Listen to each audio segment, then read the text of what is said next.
Makinig ka. Dahil baka ito ang mensaheng magpapabago ng pananaw mo sa buhay. Hindi ka natalo dahil bumagsak ka. Natalo ka lang kapag pinili mong hindi na bumangon. Sa buhay hindi maiiwasan ang pagkatalo. May mga pangarap na hindi natupad. May mga taong nangakong mananatili pero iniwan ka rin. May mga pagkakataong ibinigay mo ang lahat pero parang wala ka pa ring nakuha. At doon nagsisimulang mawala ng pag-asa ang maraming tao. Doon sila tumitigil. Doon sila sumusuko.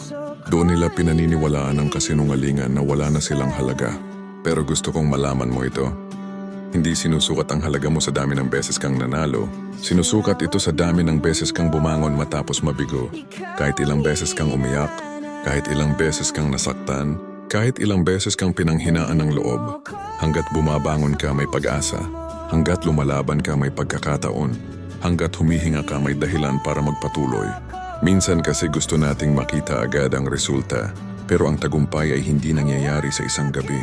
Ito ay bunga ng mga araw na gusto mo nang sumuko pero pinili mong lumaban. Bunga ito ng mga gabing umiiyak ka, pero bumabangon ka pa rin kinabukasan.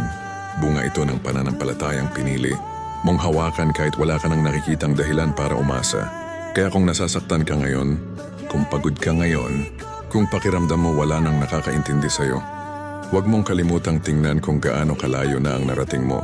Hindi ka na yung dating madaling sumuko. Hindi ka na yung dating madaling bumitaw. Mas matatag ka na ngayon, mas matapang ka na ngayon, at mas handa ka na para sa mga biyayang darating. Kaya huwag mong hayaang sirain ng isang masamang araw ang pangarap na ilang taon mong binuo. Huwag mong hayaang ang sakit ngayon ang magnakaw ng saya mo bukas. At huwag mong hayaang ang takot ang pumigil sa iyo na marating ang buhay na para sa iyo. Kapag nadapa ka, bumangon ka.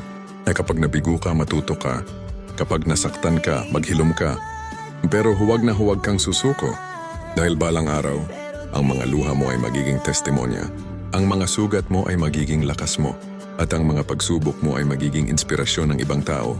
Tandaan mo ito, hindi pa tapos ang laban mo. Hindi pa tapos ang kwento mo.